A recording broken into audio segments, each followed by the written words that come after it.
நம்ம தொடர்ந்து Iran, Israel இந்த பிரச்சனையில என்னெல்லாம் நடந்துகிட்டு இருக்கு அப்படிங்கிறத பார்த்துட்டு இருக்கோம். போன வீடியோ பதிவுல ஒரு சின்ன சம்பவம் ஆயிப்போச்சு. தம்ப்நெயில் உங்க யாருக்குமே பிடிக்கல அப்படிங்கிறது மட்டும் புரிஞ்சுக்க முடியுது. கமெண்ட் செக்ஷன்ல பலரும் பல்வேறு கருத்துக்கள சொல்லியிருந்தீங்க. எனக்கு அது புரியுது.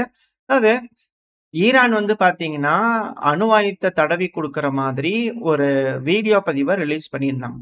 அதுக்கப்புறமா ஒரே ஒரு மிசைல் அணு ஆ நியூக்ளியர் வார்ஹெட்ட வந்து பார்த்தீங்கன்னா, சுமந்துட்டு போகக்கூடிய கெப்பாசிட்டி இருக்கக்கூடிய ஒரு மிசைல லான்ச் பண்ணி காமிச்சிருந்தாங்க. அதுக்கு அடுத்தது.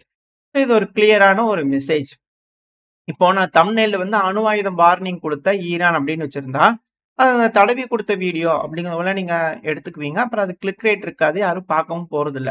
நார்மலா. இது போல இன்ஃபர்மேஷன் குடுக்குறேன். பட் என்னோட விஷயம் என்னன்னா, இது போல ஒரு மிசைல லான்ச் பண்ணி காமிச்சிருக்காங்க. புரிய வேண்டிய நாடுகளுக்கு கிளியரான ஒரு மெசேஜ வந்து பார்த்தீங்கன்னா, இது புரிய வச்சிருக்கோம் அப்படிங்கிறத ஈரான் தரப்பு வந்து சொல்லியிருக்கிறாங்க அப்படிங்கிறத சொல்லணும். இதுதான் என்னோட அந்த ஒரு கருத்து. அத தம்ப்நெயில்ல எப்படி வைக்கிறது அப்படிங்கிறது தான் இதுல இருக்கக்கூடிய விஷயம். தம்ப்நெயில்ல எனக்கு தெரிஞ்ச மாதிரி நான் அதுல வச்சிருக்கேன். உங்களுக்கு மேபி அதுல பிரச்சனையா இருக்கு அப்படின்னா, அத எப்படி சொல்றது? அதாவது நியூக்ளியர் வார்ஹெட் எபிலிட்டி இருக்கக்கூடிய ஒரு மிசைல வார்னிங்கா ஏவி காமிச்சிருக்காங்க ஈரான். இத எப்படி தம்ப்நெயிலா வைக்கலாம் அப்படிங்கிறத நீங்க சொல்லுங்க. அணு ஆயுதம் மிரட்டல் அப்படின்னு வச்சோம்னா, அது வேற ஒரு விஷயம் அப்படிங்கிறது போல நெனச்சுக்குவாங்க. பெரிய அஸ்யூம் பண்ணிப்பாங்க. ஸோ வீடியோ யாரும் பார்க்க மாட்டாங்க. ஸோ அது அல்லாத ஒரு தம்ப்நெயில் வந்து நீங்க சொன்னீங்க அப்படின்னா, டாபிக் சொன்னீங்கன்னா, நான் அத தம்ப்நெயில சேஞ்ச் பண்ணிடுறேன். ஸோ இதுதான் என்னோட கருத்து. ஸோ அதுல இருக்கக்கூடிய விஷயமும் அதுதான். ஸோ அந்த மிசைல்னால அத செய்ய முடியும். அதுவும் அது ஒரு intermediate range ballistic missile. So இது ஒரு மிகப்பெரிய த்ரெட்டா இருக்கும் பல நாடுகளுக்கும். ஒருவேளை ஈரானுக்கு எகெயின்ஸ்டா போர் செய்றாங்க அப்படின்னா. இது எப்படியோ இதுதான் அதுல இருக்கக்கூடிய கிளியரான மெசேஜ். ஸோ அத நான் குடுக்கணும்னு நெனச்சேன். அத தம்ப்நெயில்ல வச்சா தான் பார்ப்பாங்க அப்படிங்கிறது என்னோட ஒரு கருத்து. மேபி அது தப்பா இருக்குன்ற பட்சத்துல என்ன வைக்கலாம் அப்படிங்கிறதோட சொன்னீங்கன்னா, அத நான் தம்ப்நெயிலா மாத்தி வச்சுர்றேன். தயவு செஞ்சு மன்னிச்சுக்கோங்க. தப்பா இருந்தா. அவ்வளவுதான். மத்தபடி எதுவும் கிடையாது. இப்ப நம்ம செய்திகளுக்குள்ள போக ஆரம்பிச்சலாம். அதாவது ஈரான பேச்சுவார்த்தைக்கு வர வைக்கணும். அமெரிக்காவோட பேச்சுவார்த்தைக்கு வர வச்சாச்சு. எங்ககிட்ட கேட்கறாங்க அப்படிங்கிறதெல்லாம் ட்ரம்ப் அவர்கள் சொல்லிட்டு இருந்தாரு. ஆக்சுவலா ஒரு பேச்சுவார்த்தை அப்படிங்கிறது வந்து பார்த்தீங்கன்னா, நடக்க தான் இருக்கு. அதுவும் ஈரோப்ல சுவிட்சர்லாண்டோட ஜெனீவா சிட்டில வந்து பார்த்தீங்கன்னா, நடக்க இருக்கு ஒரு பேச்சுவார்த்தை. E3 ஃபார்மேட் அப்படிங்கிற ஒரு ஃபார்மேட்ல நடக்க இருக்கு. யூரோப்பியன் யூனியனோட 3 நாடுகளோட இணைஞ்சு, ஈரானோட ஃபாரின் மினிஸ்டர் வந்து பார்த்தீங்கன்னா, பேச்சுவார்த்தையில் ஈடுபட போறாரு. யார் அந்த 3 நாடுகள் அப்படின்னு கேட்டீங்கன்னா, பிரிட்டன், ஜெர்மனி, பிரான்ஸ். ஸோ இந்த 3 நாடுகளோட ஃபாரின் மினிஸ்டரும், ஈரானோட ஃபாரின் மினிஸ்டர் அக்ராச்சி அவர்கள். ஸோ இவங்களும் வந்து பார்த்தீங்கன்னா, அந்த ஃபார்மேட்ல பார்ட்டிசிபேட் பண்ண போறாங்க ஜூன் 20. ஸோ இந்த மீட்டிங் சுவிட்சர்லாந்துல நடக்க போகுது. இந்த மீட்டிங்க்கு விட்டாஃப் அவர்கள் மிடில் ஈஸ்டோட அமெரிக்காவோட என்வாய் இருக்கிறாங்க இல்லையா? ஸோ அவங்க வந்து பார்த்தீங்கன்னா, பார்ட்டிசிபேட் பண்ணலாம் அப்படிங்கிற போல கேட்டிருந்திருக்காங்க. அதுக்கு ஈரான் தரப்புல இருந்து மறுப்பு தெரிவிச்சிருக்காங்க. முடியாது. அமெரிக்காவோட உந்துதலின் பெயர்ல தான் இஸ்ரேல் எங்க மேல தாக்குதல் பண்றாங்க. இப்படி இருக்கும் சூழ்நிலையில அவங்களோட பேசுறதுல எங்களுக்கு உடன்பாடு கிடையாது அப்படிங்கிற ஈரான் தரப்புல இருந்து இது போல ஒரு ஸ்டேட்மெண்ட் வந்திருக்கு. இப்ப வெயிட் பண்ணி பார்ப்போம். ஜூன் 20 மேற்கு மீடியாக்கள் சொல்றது படி அமெரிக்கா கிட்ட ஈரான் கேட்டு பேச்சுவார்த்தைக்கு வாங்க வாங்கன்னு டார்ச்சர் பண்ணி வர வச்சு அ சுவிட்சர்லாந்துல மீட்டிங் பண்றாங்களா? இல்ல ஸ்டாண்ட் அவுட் அப்படிங்கிறது போல ஈரான் அமெரிக்காவ வெளிய தள்ளி கதவ சாத்திட்டு மீட்டிங் நடத்த போறாங்களா?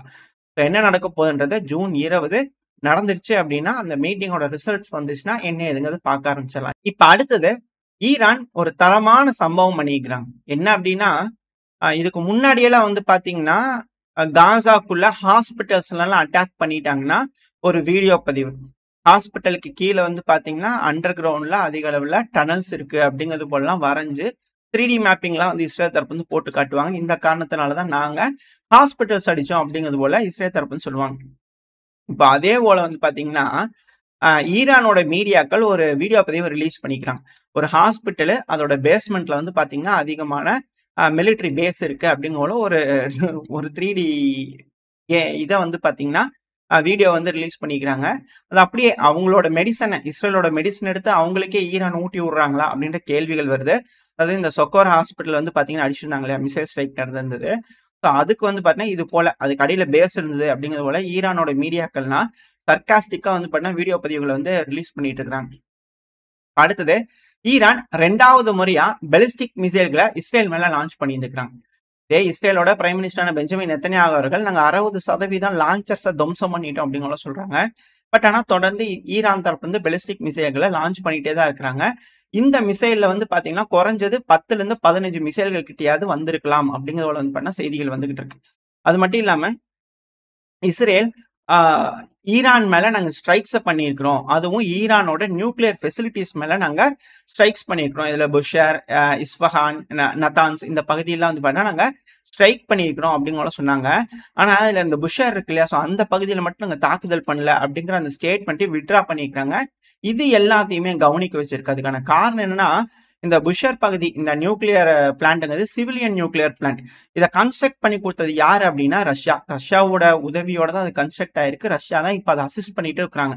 அதுவும் ராசாட்டம் தான் வந்து பாத்தீங்கன்னா, அதுக்கு வேணுங்கிற ஃபியூயல்லாம் குடுத்து, அத மெயின்டெயின் பண்ணிட்டு இருக்காங்க. அது ஆப்பரேஷனலா வந்து பாத்தீங்கன்னா, 2013ல இருந்து வச்சிருக்காங்க.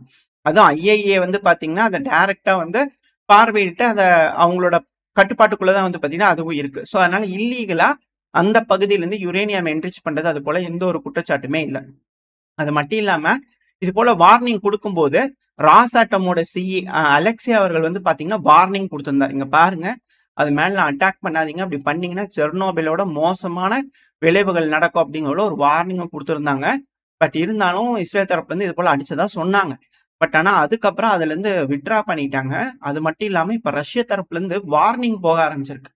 அதாவது இப்ப நடந்துட்டு இருக்கக்கூடிய இந்த இஸ்ரேல், ஈரான் பிரச்சனையில தேவையில்லாம அமெரிக்கா நீங்க மிலிட்டரி ஆக்ஷன் எடுத்தீங்க அப்படின்னா, யோசிச்சு பார்க்க முடியாத அளவுக்கு, அதாவது கட்டுப்படுத்த முடியாத அளவுக்கு பிரச்சனைகள் பெருமளவுல வெடிக்க ஆரம்பிச்சிரும். இது போல ஒரு விஷயத்துல நீங்க தலையிடாதீங்க அப்படிங்கிறது போல ரஷ்யாவோட ஃபாரின் மினிஸ்ட்ரி ஸ்போக் வுமன் வந்து பார்த்தீங்கன்னா மரியா ஜொரக்கோ அவர்கள் அவங்க தரப்புல இருந்து கண்டனங்கள்லாம் வந்துகிட்டு இருக்கு. அமெரிக்கா இதுல இன்வால்வ் ஆகாதீங்க அப்படிங்கிற டைரக்டான மெசேஜஸ் ரஷ்ய தரப்புல இருந்து கொடுக்க ஆரம்பிச்சுக்கிறாங்க. அது மட்டும் இல்லாம இமீடியட்டா இஸ்ரேல் ஈரானோட நியூக்ளியர் ஃபெசிலிட்டி மேல தாக்குதல் பண்றாங்க இல்லையா? அது இம்மீடியட்டா ஹால்ட் பண்ணி ஆகணும்.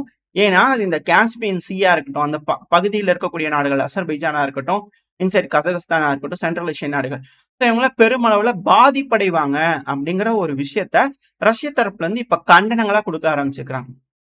ஸோ இதுக்கு மேல இந்த மாதிரி எங்களோட கட்டுப்பாட்டுக்குள்ள இருக்கக்கூடிய ஃபெசிலிட்டியில அடிச்சீங்கன்னா பயங்கரமான விளைவுகள் இருக்கும் அப்படிங்கிற மிரட்டல்கள் ரஷ்யா கிட்ட இருந்து வருதா அப்படின்ற கேள்விகள் வர ஆரம்பிச்சிருக்கு.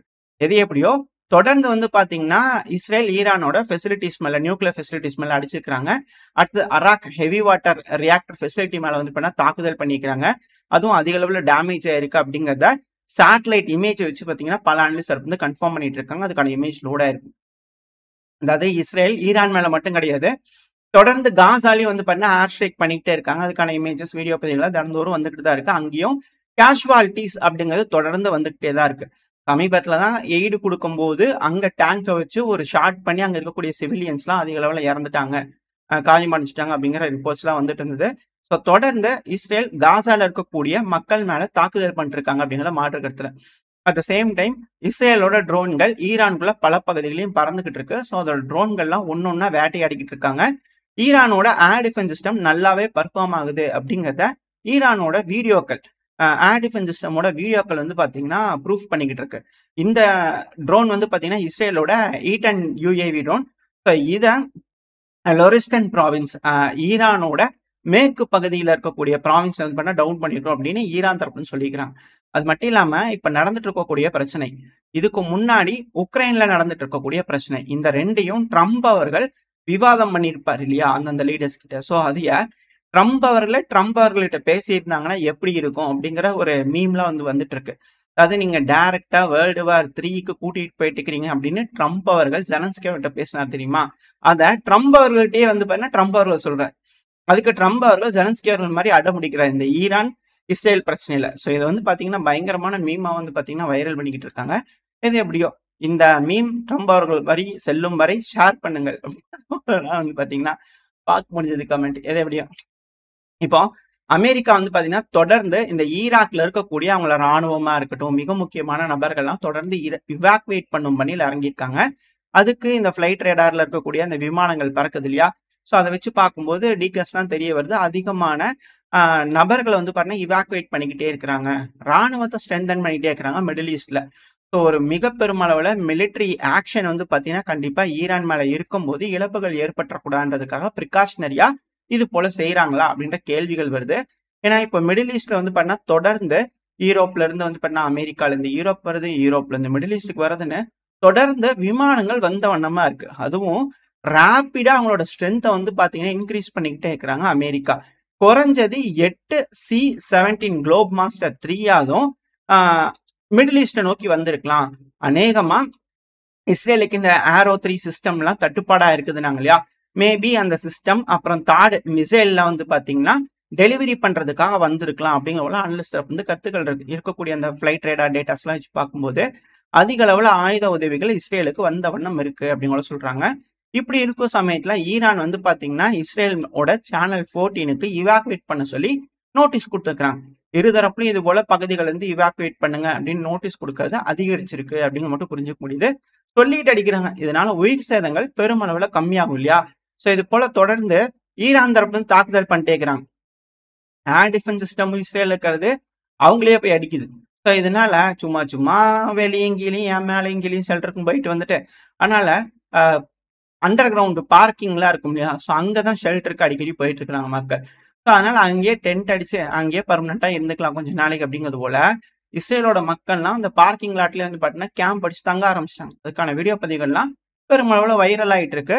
ஸோ ஈரானோட மிசைல் தாக்குதல் அப்படிங்கிறது பெருமளவுல சிவிலியன்ஸ் இஸ்ரேலோட சிவிலியன்ஸ் இம்பாக்ட் பண்ணியிருக்கு அப்படிங்கிறது மட்டும் புரிஞ்சுக்க முடியுது.